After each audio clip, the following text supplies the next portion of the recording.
যদি ছেড়ে যাওয়ারই ইচ্ছে থাকে তাহলে কারো জীবনে ভালোবাসা হয়ে আসার কোনো দরকার নেই। কাউকে ভালোবেসে, কারো মায়ায় জড়িয়ে, কাউকে অনেক আপন করে নিয়ে তার জীবন থেকে আবার চোখের জলে গা ভাসিয়ে দিয়ে দূরে সরে যাওয়ার কোনো যৌক্তিকতা নেই। জীবনটা একটা ছেলে খেলা নয়, যেখানে আপনি যখন ইচ্ছে তখন আসবেন, যখন ইচ্ছে তখন চলে যাবেন, যখন ইচ্ছে একটা মানুষকে পুতুলের মতো করে নাচাবেন। এমনটা করা কোনো মানুষেরই উচিত না। কারণ মানুষ হয়তো না পাওয়ার ব্যথা সহ্য করতে পারে, কিন্তু পেয়ে হারানোর ব্যথা কখনোই সহ্য করতে পারে না। এর মতো কষ্ট হয়তো পৃথিবীতে আর কিছু নেই। হ্যালো গাইজ, আসসালামু আলাইকুম। কী অবস্থা সবার, কেমন আছেন? এই তো আমি আজকে নতুন আরেকটি ভিডিও নিয়ে হাজির হয়ে গেলাম। আজকে আমরা একটু ঘুরবো, নাস্তা করব। আজকে অনেকেই আসে নাই, কারণ পরীক্ষা চলতেছে বাচ্চাদের, তারপরেও অনেক বান্ধবীরা আসে নাই। তারপরে আমরা তিনজন অ্যাজ ইউজুয়াল, আর জুই তো আসছে সকালেই। তো জুই আজকে এক জায়গায় অলরেডি নাস্তার টেবিলে আমরা নাস্তা করব। আমি শামিমা আর তুলি একটু দেখছিলাম যে এই পুকুরে অনেক মাছ। এই পাশে, একদম রাস্তার পাশে একটা পুকুর, আর পাশে কি যেন একটা সবজি লাগানো হয়েছে। তো সেটা দেখার জন্য আমি একদম ওই যে পুকুর পাড়ে উঠলাম। তো সেইখানে দেখলাম যে সবজি গাছ লাগানো হয়েছে, সিম গাছ, তারপরে ধনে পাতা আর অনেক কলমি গাছ ছিল। তো দেখলাম যে ছোটো ছোটো কলমি ফুলগুলো ফুটে আছে।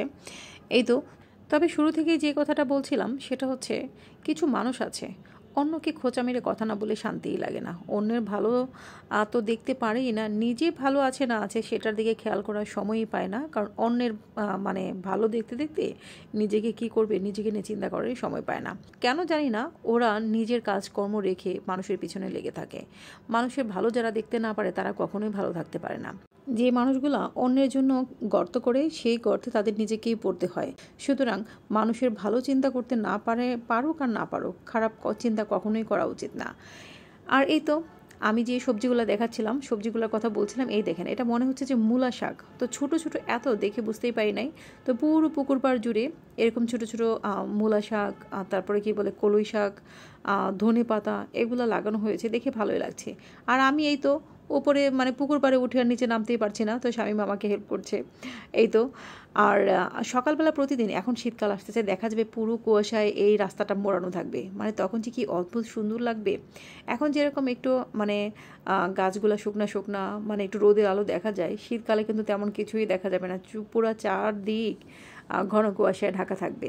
তবে সেই সময়টার জন্য আমরা অপেক্ষা করছি। তবে কেন জানি শীতকালটা আমার একটু বেশিই ভালো লাগে।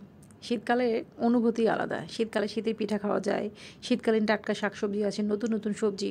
এই জন্য শীতকালটা আমার একটু বেশিই ভালো লাগে। আর এই তো আমরা হাঁটতেছি, আমলকি খুঁজতেছি, আমি আর তুলি। গাছে এত আমলকি হয়েছে, মানে সেগুলো তো পারা যাচ্ছে না, শুধু দেখি। দুই একটা প্রতিদিন টোকায় আর খাই। এই তো, এখানে আসলে একটা কাজ হয় আর কি, প্রতিদিন মানে একটা ভিটামিন জাতীয় একটা ফল খাওয়া যায়। আর ওই তো জুই দোলনায় দোল খাচ্ছে, আর আমিও যাচ্ছি সেইখানে যোগ দিতে।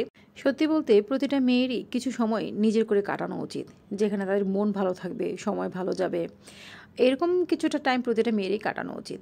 এই তো, আজকে এই পর্যন্তই। আমার ভিডিও ভালো লাগলে অবশ্যই একটা লাইক, কমেন্ট, শেয়ার করবেন।